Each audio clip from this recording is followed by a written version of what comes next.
mau tanya bagaimana cara dan solusi jika kita menjadi sandwich generation. Jadi harus membiayai orang tua juga. Jadi kejepit mas sandwich di atas dan di bawah. Ada beban untuk membiayai, bukan hanya biaya diri sendiri, biayain orang tua tapi juga biaya adik. Banyak sekarang mas, dedek-dedek kita yang sandwich generation. Halo, selamat datang di Darko Zero. Nah, di video kali ini kita akan ngebahas beberapa generasi ya.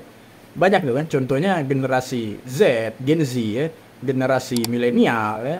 Nah, ini ada salah satu generasi yang mungkin beberapa orang nggak banyak tahu, padahal dia ngalaminnya ini gitu ya. Jadi biasa disebut generasi terjepit atau istilahnya itu generasi sandwich.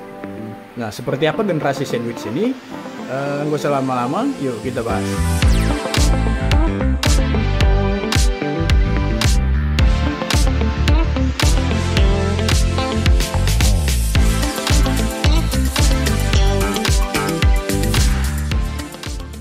Generasi sandwich pertama kali mendengarnya seperti seolah-olah ini kayaknya gaya-gayanya ke barat-baratan nih, atau suka makan makanan sandwich misalnya itu ya. Tapi ternyata enggak. Ternyata generasi sandwich ini adalah istilah yang berasal dari analogi sebuah makanan sandwich, yaitu terjepit di antara dua generasi yang memerlukan perhatian dan dukungan dari mereka. Jadi mirip-mirip nih dengan porsi atau irisan isian dari sandwich itu sendiri ya. Jadi terjepit di dalamnya itu ya gitu. Nah, mereka selain memikirkan masa depan mereka, kehidupan mereka, mereka juga mengurus orang-orang di sekitar mereka, seperti orang tua mereka, atau anak-anak mereka yang sudah menikah, atau bahkan ya saudara-saudara, adik, kakak mereka sendiri gitu ya. Terlebih mengurus orang tua mereka yang sudah tua, yang sudah renta. Sehingga mereka terjebak nih di antara orang-orang itu. Ya seperti roti lapis tadi, roti sandwich tadi. Nah, kebayangkan gimana beban-beban generasi sandwich ini. Istilah generasi sandwich ini pertama kali muncul dan populer di Amerika Serikat pada tahun 1981 yang ditulis oleh Dorothy Miller dalam jurnalnya yang bertajuk The Sandwich Generation, Edo of the Aging. Nah, istilah ini kemudian populer nih dan menjadi lebih umum digunakan untuk menggambarkan fenomena-fenomena yang relevan mereka-mereka atau generasi-generasi yang merawat orang tuanya sekaligus merawat anak-anaknya dan keluarga mereka sendiri.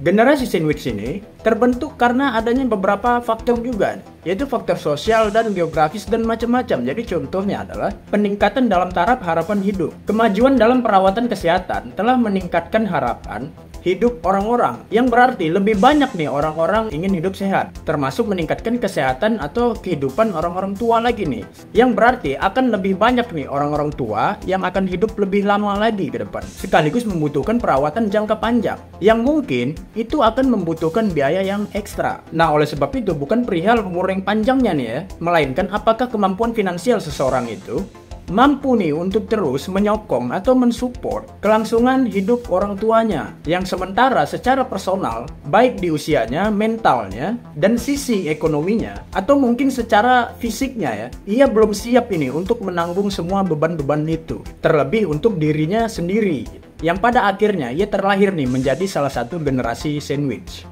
Tuntutan sosial yang tinggi juga mempengaruhi lahirnya generasi sandwich ini. Contohnya beberapa orang, ya khususnya di Indonesia ya, yang menganggap definisi sukses seseorang itu adalah ketika mereka sudah menikah atau berumah tangga. Padahal hal inilah yang melahirkan masalah-masalah baru nantinya. Dikarenakan finansial atau mental mereka sendiri belum cukup matang untuk menjalani kehidupan berumah tangga. Justru hanya akan menambah masalah-masalah yang baru nantinya. Faktor lainnya adalah toxic culture. Toxic culture ini ya budaya yang toksik ya, budaya yang nggak sehat gitu ya. Khususnya di sini nih ya, kita tahu sendiri ya. Akhir-akhir ini banyak nih anak-anak muda atau orang-orang yang menunda pernikahannya dikarenakan syaratnya yang terlalu tinggi dan terlalu ribet, baik secara adat ataupun syarat-syarat lainnya yang mewajibkan salah seorang dari pasangannya harus menyiapkan atau mengeluarkan biaya-biaya yang sangat tinggi dan ya nggak murah. Contohnya kayak ya, mahar berapa? Uang angus bahasanya berapa? Gedung aku mau gedung yang bintang 5, bintang 6 atau bintang kejora lah gitu ya. Makanannya harus begini-begini, pelampiannya harus. Wah, meme. Hingga hal itu menjadi sebuah kultur nih yang dianggap ya banyak nih orang-orang yang bilang ya kan sekali seumur hidup atau gengsi atau ya macam lah. Jadi sudah lari dari tujuannya menikah tadi. Jadi bingung sih gitu ya. Ini yang mau nikah siapa? Yang minta duit siapa? Dari mana duitnya? Dari Sabang sampai Merauke, Indomie selera. Ya nggak salah juga sih, itu kan kebutuhan masing-masing atau hak masing-masing ya. Tapi alangkah baiknya jika biaya-biaya tersebut ini bisa nih dialokasikan untuk kehidupan setelah menikah. Itu lebih baik gitu ya. Daripada menyewa gedung-gedung yang mahal, pelaminan, makanan yang mahal dan yang macam-macam yang terlalu mahal. Padahal di samping itu handphonenya bunyi terus nih. Pinjol bang gitu. Tujuan menikah gengsi atau apa, bingung gitu ya. Akhirnya menjadi tekanan psikologi ini, hingga mereka lebih memilih memulai berkeluarga di saat mereka merasa mateng nih, baik secara finansial atau secara mental ya, hingga akhirnya menikah di usia yang tua. Yang berarti nantinya mereka akan mengurusi anak-anak mereka, rumah tangga mereka, tapi di satu sisi mereka juga harus mengurusi keluarga mereka sendiri ya, masing-masingnya gitu ya, ibunya itu, atau bahkan adik-adiknya atau kakak-kakaknya yang mungkin malah ada masalah nih, minta bantuan ke dia juga gitu. Ini luar biasa beratnya. Nah selanjutnya yang nggak muluk-muluk, minimnya tentang pengetahuan dan perencanaan finansial nih untuk jangka panjang. Hal-hal ini banyak terjadi di negara-negara berkembang. Ya contohnya seperti di sini, masih banyak orang tua yang enggan ini menabung untuk masa depannya, untuk hari tuanya. Menjadi generasi sandwich adalah hal yang tidak mudah nih, karena hidupnya mengalami perubahan yang sangat amat drastis, seperti meningkatnya jam kerja nih agar bisa income-nya lebih banyak. Jadi kerja harus lebih keras lagi gitu.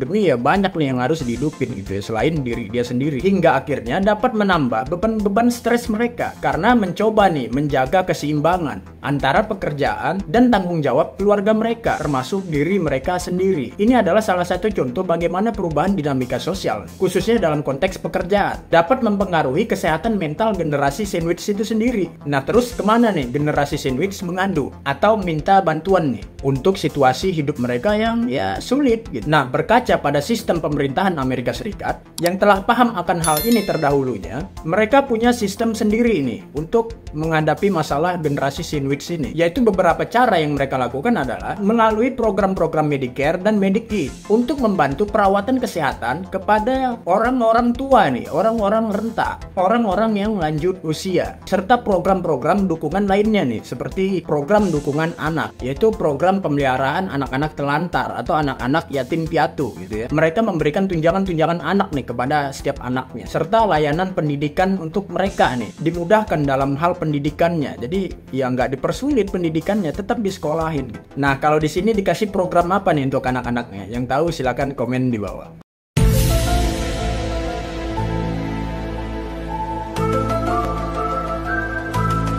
Selain itu, Undang-Undang Perlindungan Ketenagakerjaan seperti Family and Medical Leave Act memberikan hak-hak ini kepada para pekerja, para buruh, ya para pegawai untuk mendapatkan cuti ke mereka ketika mereka perlu nih merawat orang-orang tua mereka atau orang-orang yang sakit di sekitar mereka, di keluarga mereka. Nah, itu beberapa contoh nih yang diterapkan oleh pemerintah Amerika untuk menanggulangi ya generasi sandwich ini. Kalau di sini gimana nih nanggulanginya ya? Beras bulog ya, sebulan sekali ya. Nah, setelah kita berkaca dengan sistem yang diterapkan oleh pemerintah Amerika Serikat untuk menanggulangi generasi sandwich itu, lalu bagaimana nih nasib-nasib generasi sandwich yang ada di Indonesia, yang ada di negara kita? Apakah generasi sandwich yang ada di sini bisa sehat mentalnya dan hidup seimbang? Silakan komen di bawah.